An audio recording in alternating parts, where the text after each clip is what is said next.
Oi, tudo bom? Hoje a gente vai falar sobre stent traqueal, quando solicitar e qual usar. Primeiramente, ele é usado para quem tem colapso de traqueia avançado. Essa é uma traqueia normal, onde você pode ver todos os anéis e também a musculatura que segura ela. A traqueia tem esses anéis cartilaginosos firmes que nem a pontinha da orelha, mas com o colapso traqueal isso se torna cada vez mais flácido. Evoluindo para o grau 1, você já vê o aumento aqui da musculatura, mas ainda está bem rígido aqui os anéis, e evoluindo para os próximos, né?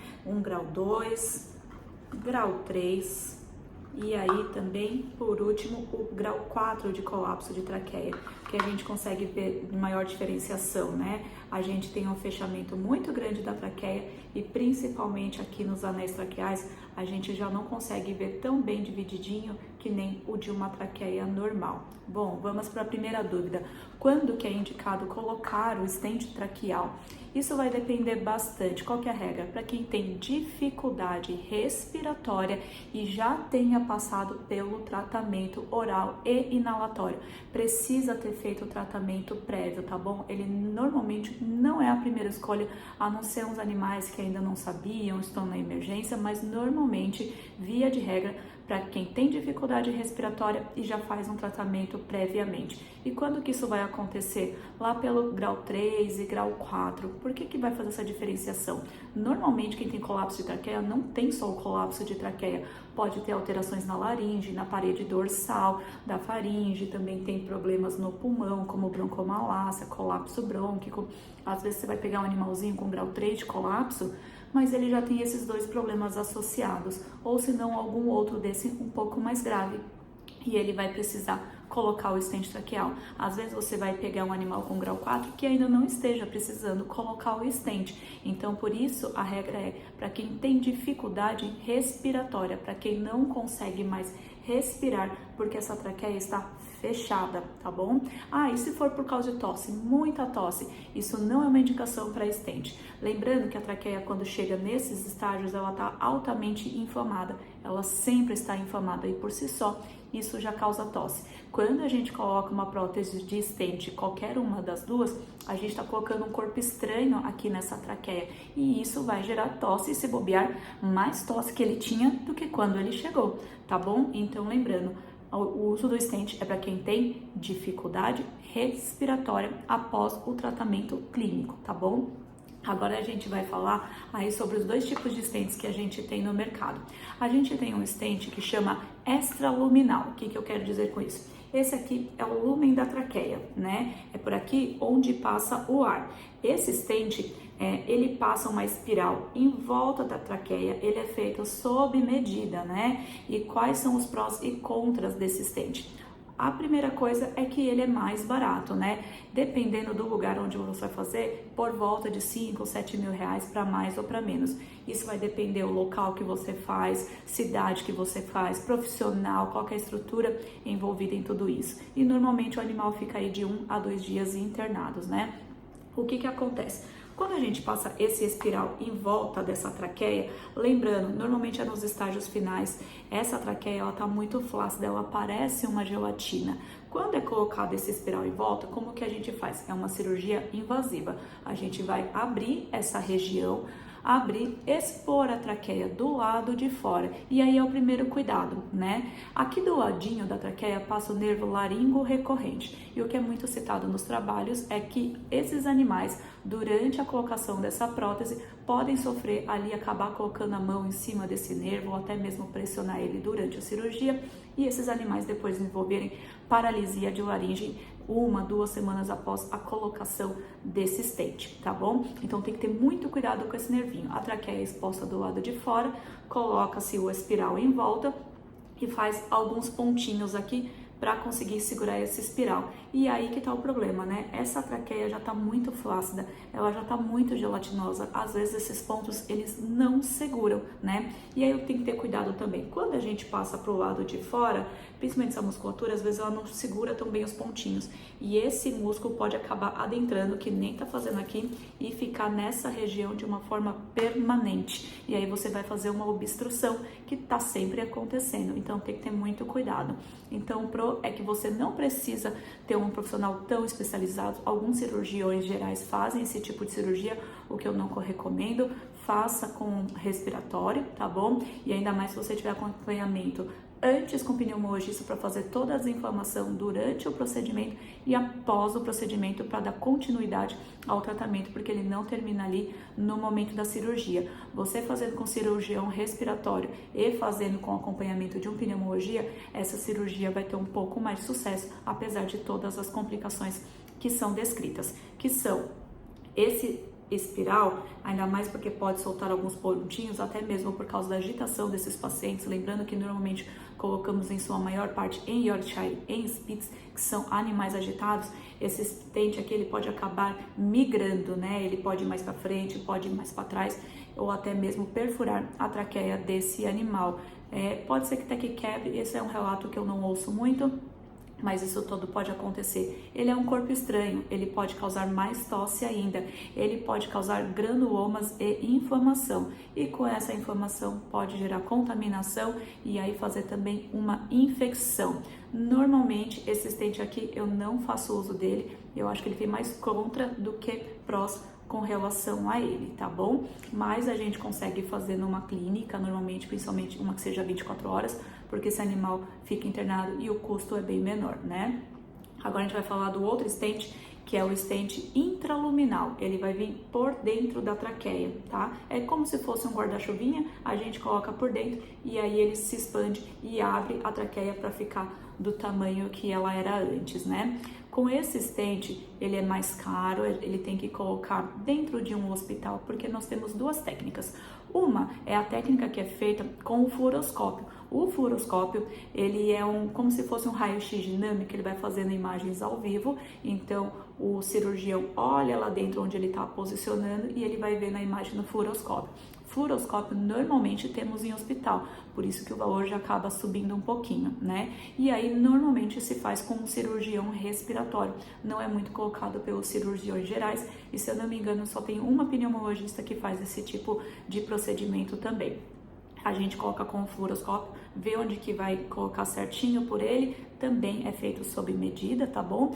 E a outra técnica é colocar com o endoscópio, né? Você não precisa desse fluoroscópio, você olha pelo o endoscópio, aonde que você vai inserir esse stent, e aí a gente faz alguns raios-x, né, digitais, que é numa frequência maior, mas nunca vai ser tão ao vivo quanto o fluoroscópio. E tem lugar que acaba juntando as duas técnicas, né, tanto a com endoscópio quanto a com fluoroscópio. Isso ajuda bastante. E normalmente também esse animal vai ficar de 1 a 2 dias internados.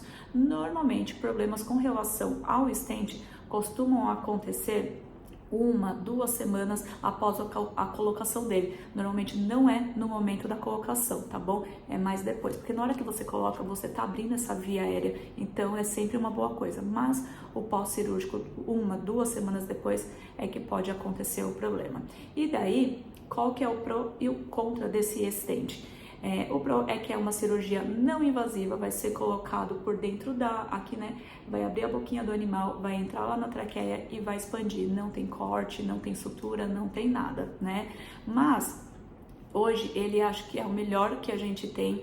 Ele tem hoje uma tecnologia nova muito boa. Antes os stents eles faziam mais isso e um pouquinho de angulação. Hoje esses stents estão fazendo, dobrando bem mais, estão bem mais maleáveis. Eles conseguem até fazer um grau maior de rotação. A tecnologia aumentou demais com relação a isso, né? E hoje quem coloca normalmente cirurgião respiratório muito bem treinado, né? Quais são os contras? Esse stent, infelizmente, ele vem para o Brasil com o valor em dólar. Todo mundo viu quanto o dólar aumentou e 100% de imposto. Então, o maior custo dessa cirurgia, na verdade, é pelo próprio stent. Exige que seja um profissional mais qualificado para colocar isso, né, que é um cirurgião mais voltado para a parte respiratória, ou também um endoscopista que seja bem conceituado aí e já tenha bastante facilidade em colocar. Antes, esses stents, quando chegaram, realmente, se a gente começar a ver relatos na internet, que é o que todo mundo vê, esses relatos um pouco mais atrasados, acaba que vê coisas absurdas, como os stents eram ruins, e aí tem que ter cuidado, porque quando fala stent fica muito generalizado, ninguém fala se é o intra ou se é o extraluminal.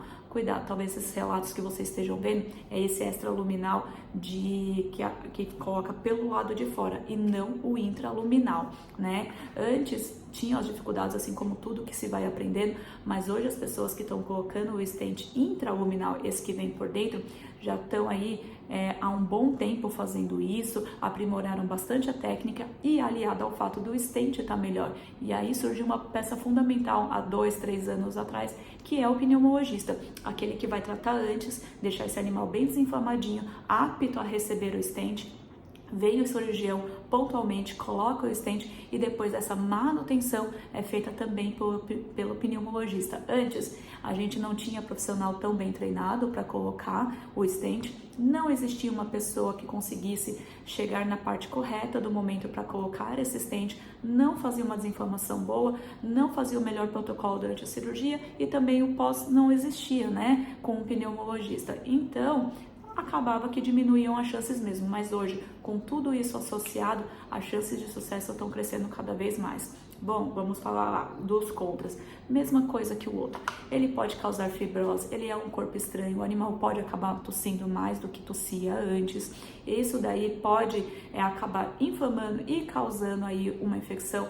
Vou até deixar a imagem de um vídeo que isso acaba produzindo muito muco. Muco é comida para bactéria e isso acaba infeccionando e a gente tem que tratar para que esse muco não ocorra ou ocorra na menor quantidade possível e também pode ocorrer a fratura desse stent. Antes era uma coisa mais comum, o cirurgião sempre falava, olha, esse stent vai quebrar. Quando? Eu não sei, mas um dia ele quebra. Hoje não tenho mais visto isso. E qual é o problema quando esse stent quebra? Ele fratura. Pra gente arrumar isso, o que a gente faz? A gente coloca um outro stent por cima. E qual é o problema de colocar um outro stent por cima? O valor. Esse stent tá por volta hoje, mais ou menos, por volta de 20 mil reais. Vai depender também de que lugar você tá. Você tá na capital, São Paulo, no hospital que oferece tudo. Você tá lá no interior, onde é um local talvez mais simples. Mas onde que você está fazendo? Qual é o tipo de profissional? Isso tudo encarece ou melhora o valor, tá bom? Mas aí para cima e para baixo por volta de 20 mil reais, tá? Hoje esse stent, o intraluminal é o que eu indico. Hoje a gente está vendo muitos benefícios com relação a ele. Os nossos maiores problemas são esses: a fratura e se formar granulomas. Para a gente controlar esse granuloma, ele é bem complicado. Por isso que o pós nos próximos meses tem que ser tão de perto com o pneumologista, que é o menor sinal de granuloma, a gente já tem que intervir para tentar não deixar isso ir para frente, tá bom? Então não adianta só colocar o stent, tem que ter todo o pós associado também, tá bom?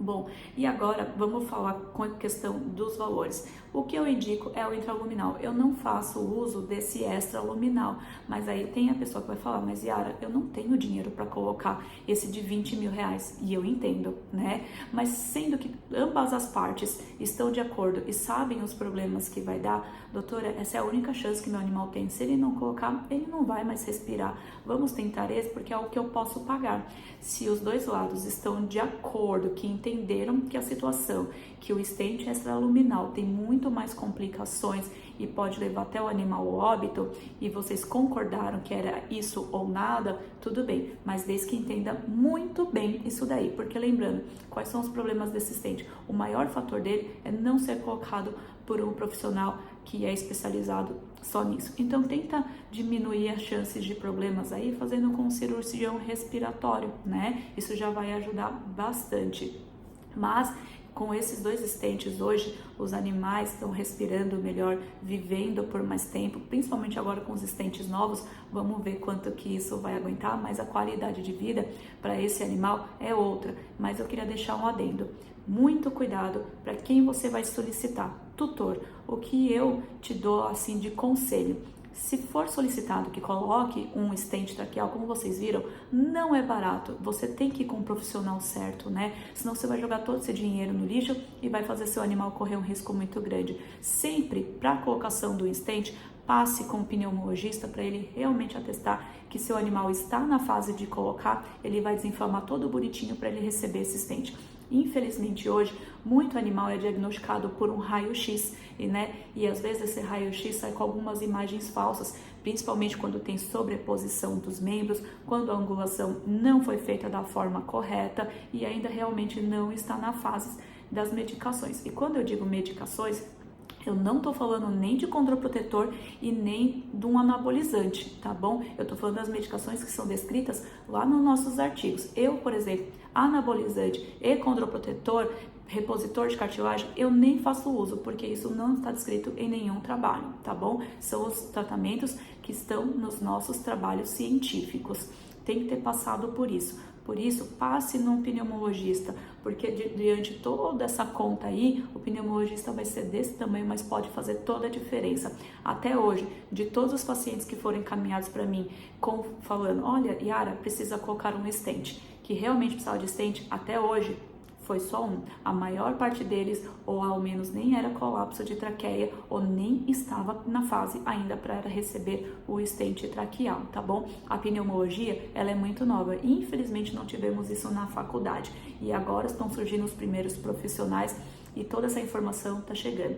Então, se você gostou desse vídeo, conhece algum animalzinho que está precisando ou tem colapso de traqueia, ou até mesmo você, veterinário, vamos difundir agora as novidades aí com relação ao stent traqueal. Se você ficou com alguma dúvida, escreve aqui para mim que a gente vai conversando, tá bom? Tchau, tchau.